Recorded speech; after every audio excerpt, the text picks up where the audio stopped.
Hello everyone. Hope everybody is doing well. I'm good.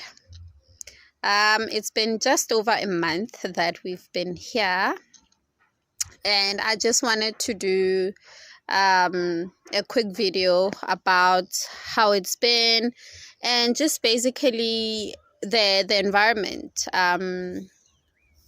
how the people are, the community, and just our experience so far. So in terms of the community, like I did say previously, I would actually do a video just to tell you about the community here. So it's basically it's a family. So like, let me say it's like family. They have the same surname, and then there's like a few extended members with like a different surname, but it's basically one family. So they had this huge land that was divided amongst the children, grandchildren, and then some of them have sold some of the land to e.g. us, and then they occupy some of the land. And actually, come to think of it, I think we're the only ones in like within like this close proximity. I haven't really gotten a chance to go around and meet other people, to be honest, because it's been hectic busy, and I'll tell you why. So it's the same family, and I mean, the experience has honestly been great. They are really kind people, and I mean, from when we started building, and someone can say, well, I mean, you were not living here at the time, but I mean, it's been a month and nothing has changed. You know, there's still the warm, same kind of people. We were living, we were storing our building material at one of like Bizwa Endlunkulu. So what that means is that is the home where all the children were raised, and then they leave the house and build their own home. So it will be called Ndlunkulu. So yeah, ugogo wakhona, the granny at that house, she was storing the building material and everything for us, and everyone was just so warm. Whatever assistance we needed, people were always ready to offer that assistance, advice, whatever, you know. And like I said in the other video, when we were being begwad, you know, during that ceremony, they were very helpful, you know. And even now, I mean, they continue to be the same warm, kind people that we experienced in the beginning. The children as well are really good children, as far as I can tell right now, you know. So it's honestly been positives all the way. It's been positives all the way. And I think generally in rural areas, because I haven't been in a rural area where I've come across people that, and I mean, I stand to be corrected because I have not lived in a rural area for a long time. And wherever I have gone, I've gone as a visitor. So I can't really say that is generally how it is, but in my experience, that has been the case. People are warm. People are, they are, like, someone might take it as being nosy, but they want to know if you're okay. They check up on you. I mean, I think people are just generally, like, unlike in the suburbs where people are in their houses, you stay there. I mean, we lived in a suburb for about five years, and we'd never spoken to our neighbors on the left, on the right, left. We'd never spoken to our neighbors, and it was just normal. And I think generally in suburbs that's normal, but in rural areas, people want to know who you are. People want to to interact with you, so yeah, I find that even here, that's just the way things are, and I'm not complaining. One thing though that I can say, one also needs to be careful about, is that sometimes people do want to take advantage. I don't know if it's because people are like, okay, this one is a newbie.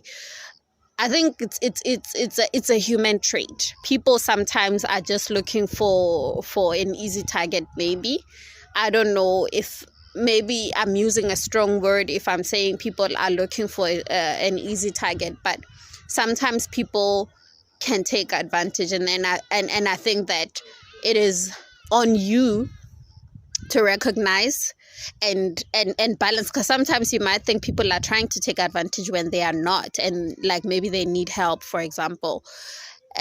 So you need to learn to strike a balance, set boundaries, and we're learning things like that as well, that sometimes people might come and then they need this and that, and then another one tomorrow, and so you need to learn to say no, set boundaries for different things. It may not be like maybe someone saying they need something. It can be a lot of things, so you need to learn to set boundaries. I think generally in life, when you're amongst people or interacting with people, or just generally when you're dealing with people, you do sometimes need to set certain boundaries, so people know that, what, here's your line, I'm here, you're there, you don't cross, just so people know that's how you are, that's how you prefer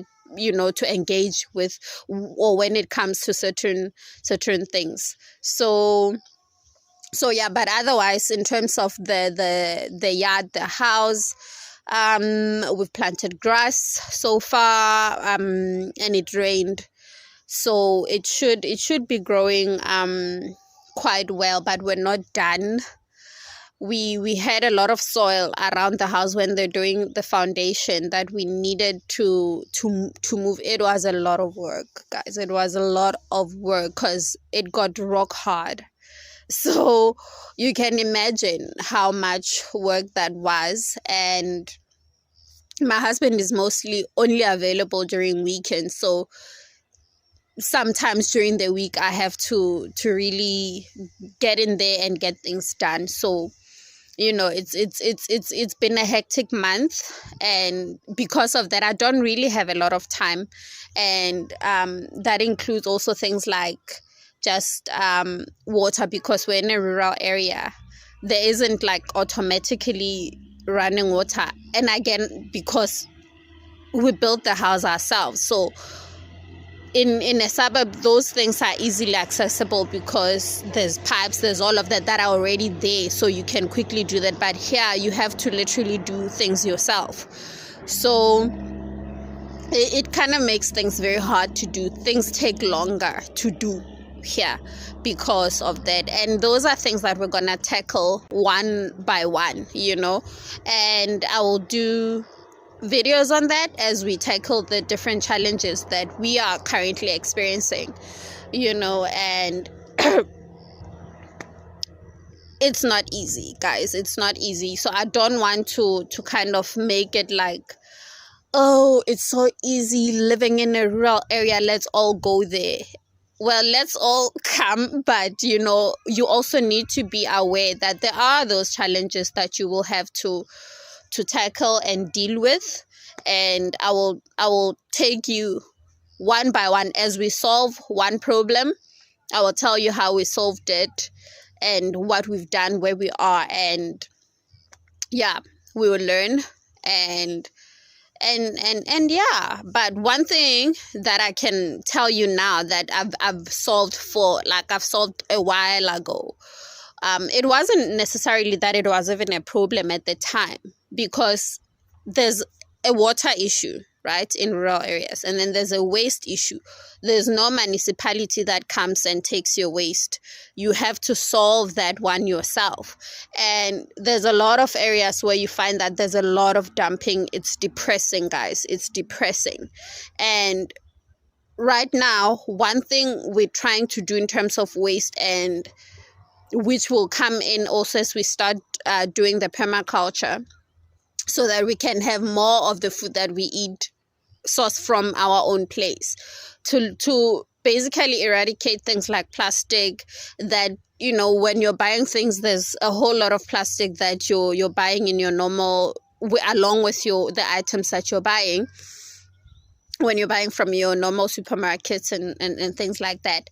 So what we want to do, as much as possible, as we grow, as we learn, as we go along, you know, we want to go waste free. I'm not saying this is going to be done today, or I'm not saying it's going to be done tomorrow, but as we move, we will get to that. But right now, where we are in terms of, like, for example, because I have a small baby, disposable nappies, even with our first child, our daughter, we use very, very little disposable nappies. We've always used cloth nappies. So with her, because it was like 10 years ago, I used like the older ones, you know, with that waterproof kind of like thing, which is like pull-up pants. But people, as more and more people are realizing that, you know, we need to move away from things like plastic, things that just don't rot or biodegrade. You know, people are coming up with new ways of doing things. So I would say there are better versions of those old ones that I was using with my daughter, and you only buy once, and it's from birth till potty. And I will show you how. I will just show you also in this video what I use and yeah, how it works, and how it looks on him, you know. So that is one, like, part of us solving the waste issue, because, you know, disposable nappies, try as you may, they don't burn, they don't decompose, they just stay there. I hate it. So we use them, but we use them usually if we're traveling, and sometimes at night we also use them. Just depends on the situation. Sometimes we use them, but as much as possible, we don't use them. And initially it wasn't so much like, for example, 10 years ago, it wasn't necessarily that we had a waste issue, because we didn't live in a rural area. But it was more of this, how, you know, sustainability. I didn't want to be I mean, for example, they say a child, from the time they are born till potty, they would have used about 5,000 nappies. For me, that is just unimaginable. I didn't want that. So, and also because I wanted everything that would allow her skin to breathe, that would not cause her harm, for a lack of a better word. So she didn't, for as long as we were using cloth nappies, she never had nappy rash. And I mean, I saw the benefits of that, and I thought, you know, should I have another child, we're definitely going this way again, you know. And yes, it's a lot of work. You have to wash. But it helps to have liners. I use liners with the nappies. I mean, this is now turning into a cloth nappy video. But, you know, let me stop there for now. You know, in terms of how to use them and everything. If you want to learn more about that, let me know on the comment section. I will do a video specifically on cloth nappies. But the point that I was making is that we are tackling some of those challenges already, you know, that we are experiencing, like waste, particularly when it comes to cloth, to nappies, because we have a small child, and other things we burn, unfortunately, because there's no other alternative. And the other thing that we do is that when we have disposable nappies, for example, we take them and we will throw them, well, not throw them, we'll put them at a place where there's a bin, where there's where there's actually people that like the municipality, they come and pick up the the the garbage or the rubbish, you know. So yeah, we try as much as possible to not, well, not even as we definitely don't throw things around. We don't throw things around. That's always been a no-no. So the rest of the rubbish that we have, we burn. Things like tins, they don't burn. And we don't buy things that are in tins, because we're avoiding a situation where we have a whole stack of tins. But what happens is that people, what, like the few that we have, people do take and they sell, like for, I don't know how that process works, but I know that there are metal scrap places where people can sell whatever metal scrap they have. So there is a neighbor that takes them and then they sell them. So that's what we do thus far. There's a cow. I'm terrified of cows, guys. But I've gotten used to just clearing. And I mean, there was a point in my life where I wouldn't be standing here when a cow is passing, and I've gotten used to them. But deep down in there's I'm terrified. But I mean, so is rural living, you know. So is rural living, you know. And we're gonna put up a fence soon, because we're not gonna, like I said in the other video, that we're not gonna be able to plant anything with cows just, you know, helping themselves to the yard anytime.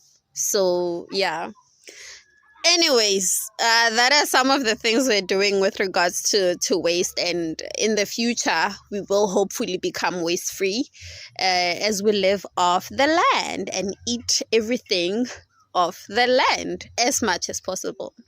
So ciao, guys.